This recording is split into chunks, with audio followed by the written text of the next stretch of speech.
What do you get when you have a Broadway professional and a camera crew? Long story short, you get a lot of cool info when you get ShowBizU luminaries.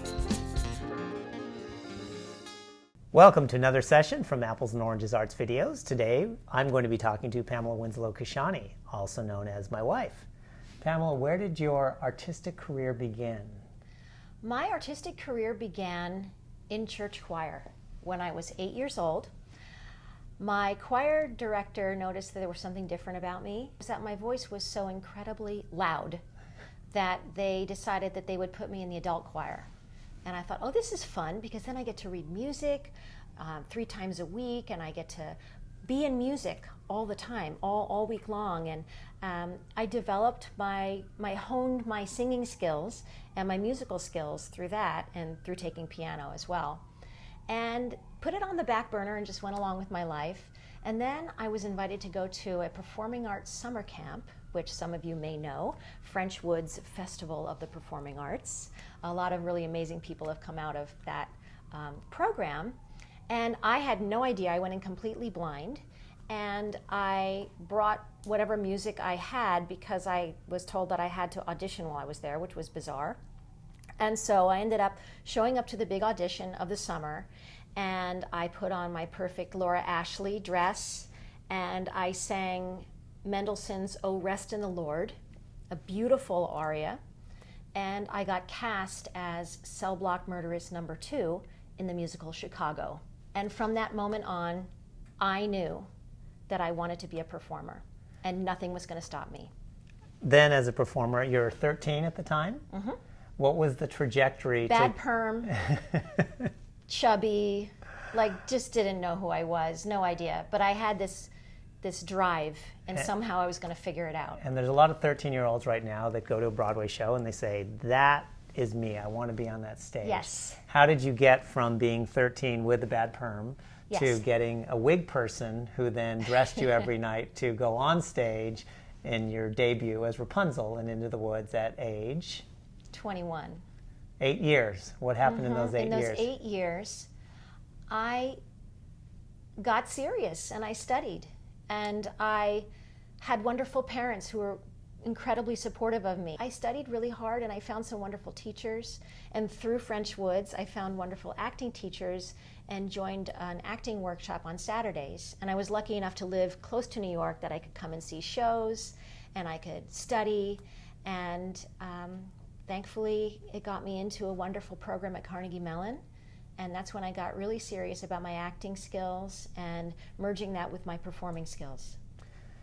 It's not common that everybody graduates from college and gets right into a Broadway show. That's true. What was that like? It was my own personal fairy tale. I was shocked. I couldn't believe it. 2 weeks after I graduated from college, I got sent a principal contract to be on Broadway in the original company of Into the Woods and play opposite Bernadette Peters. It was a small role, but it was definitely a role that I could sink my comic chops into and my voice and all the things that I had at that time to bring to a role. So it was an absolute dream, and I got to work with Stephen Sondheim and Paul Gemignani and just all these masters of the form. And it's really always been one of my most cherished times, was the time that I got to do Into the Woods and learn from those incredible artists. What did you have in your bag of tools that prepared you for that moment, and what do you, in hindsight, wish you would have known back then? Start with what you had in your bag of tools. What I had in my bag of tricks was I had enough stage time. I had done the 10,000 hours. What is that theory? You probably know it better than me. But you put 10,000 hours into something, and then ultimately you find that you're able to make an impact in the world with it. And I had done all of that due diligence, and I felt really ready for this opportunity. So when it came up, I was nervous when I was in the auditions and the callbacks, but I also had this inner sense of confidence that I could bring to the table whatever. I was confident about what I had. I didn't know it was going to be what they wanted, but I felt pretty good about what I had. I had excellent mentors Liz Orion was my acting guru for 4 years at Carnegie Mellon. Mel Shapiro was a visionary director, producer, acting coach, and I had great training, and it helped me. It helped me develop what I had and also be confident with it. And now if you could go back in that time machine and talk to yourself at that point, what advice would you give yourself that you didn't have in your bag of tools? I probably would have stayed in the show till the end of the run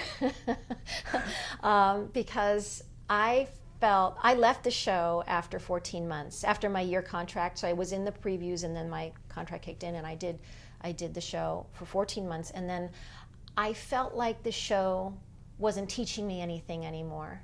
It was a wonderful job, but it wasn't pushing my career forward anymore. So I left the show. And all the other actors thought I was nuts. And they were right. I think I should have stayed in the show. But it worked out okay for you. It actually worked out really well because I left the show and then I was on vacation, and 2 weeks later they called and they said, Kim Crosby has got a movie and will you come back and play Cinderella for 2 months? So I never would have had that opportunity. Yeah, so don't go back and talk to yourself. It worked out quite well. Okay. Then no, it worked out fine. I guess I shouldn't then. Yeah. If you look at, then you've done TV, you've done film, there's still craft involved in that. But what are some of the subtleties, some of the nuances that take time to build relationships with people, and also on-stage etiquette or on-set etiquette?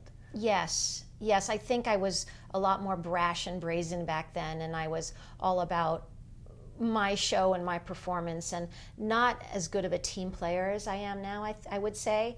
And I think I also appreciate a really strong work ethic and a positive attitude, whereas before I was able to tolerate people that are not nice, people that are just rude for the sake of getting it done. And I'm not like that, and I realize that, and you know, in our company, we always surround ourselves with people that are positive, because I learn better, I do better, I think other people do better with a positive environment. So I'm always trying to create that. And now putting on your producer hat, now you're seeing a whole different side of the table when you're looking at this business from a producer. When you were acting, I'm sure you viewed producers as a certain way. What's the biggest difference that you've learned now that you're on the other side? Producers are just people. And most producers are people that really like theater. And many producers are actors or former actors. We're all connected. There's not this great divide. And it's very true. When I was younger, producers had this otherworldly separation between an actor and them. And it's really just a perception, because actors produce too. And the best actors know how to create. They write, which now I'm doing a lot more of later in my life. They direct themselves, because sometimes the direction that you get may not be the direction that you need to get you somewhere. And I remember this is something Liz Orion told me. She gave me some flack for a scene I was doing, and I said, "You're giving me direction notes." I said, the director would give me these notes, and she says, "No, you need to know where you want to go with this character, and the director will help you get there. But you need to put a director hat on too if you don't have a good director." So what I'm trying to say is, actors are producers too. And that third eye that you develop, that sort of macro vision of your role and how it plays in the whole piece, is what producers do. They're looking at the big picture. They're looking at where this piece sits in today's audiences, and where is it going to be a Broadway show? Is it going to be an off-Broadway show? Where does it fit in? All of that is something that an actor needs to develop when they're looking at a character within a play which has a message. And understanding that whole big picture is part of what all creative people do. I feel more vulnerable now than I did way back then. And I don't know why. There's a lot more stability in my life now. but I always feel dipping my toe into a new character or a new project, I get this tingly feeling. I still have it inside. And I never want to lose that, because that's the magic. That's where you connect viscerally as an actor to what you're doing. That's what other people are going to see and relate to too, and make that skin jump. That's something we talk about in the Theater Accelerator. Only when the actor so sincerely is feeling that, that openness and that rawness, that's the only time the magic can happen. But at the same time, you don't want to be a puddle of emotion and fall apart every time an audition doesn't go that great, or the outcome didn't work the way you tried, or it's a horrible hair day and it's a final callback.